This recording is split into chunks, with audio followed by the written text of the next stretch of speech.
Hello there, I would like to welcome you to a new course on packed publishing called Building Web UIs with Bootstrap 4. So a little about me, I'm your host Vedran Cindric, and I am the co-owner of a web development and design company from Croatia called Flip HR. So if you ever need any help with your web development, design, or mobile development, feel free to contact us. I've been a developer for 15 years. I actually started with HTML and CSS back in the day, and nowadays I am what you would call a full stack developer, which means I know front-end development and back-end development. So basically I'm fluent with HTML, CSS, JavaScript, PHP, MySQL, Laravel, and some other, of course, frameworks or components.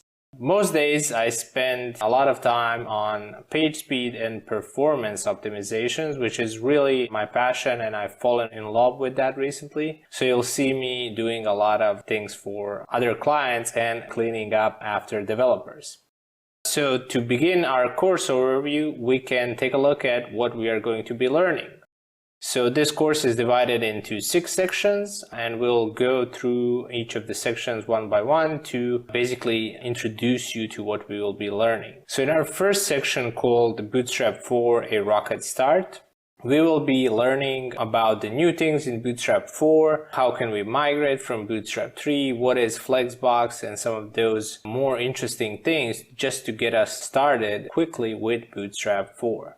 In section 2, we are going to be learning how can we style our app. Basically, we will be learning about responsive design. We'll be learning what are some of the styling and theming options in Bootstrap, and so on and so forth.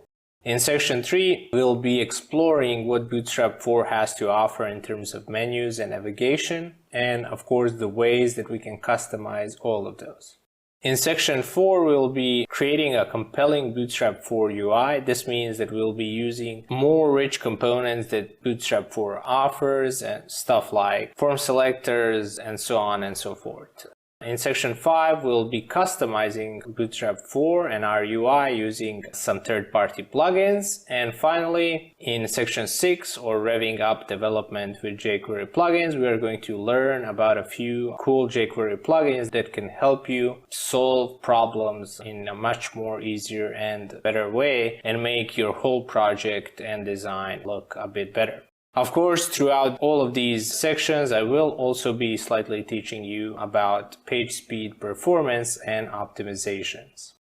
So before we get started, I just want to note that this isn't for beginners, I would say. So you do need to know some HTML and CSS basics. You do need to know about Bootstrap 4 or 3 and some JavaScript basics. Again, I will try to make the content as light as possible, but knowing some of these things will help you out a lot in terms of following along.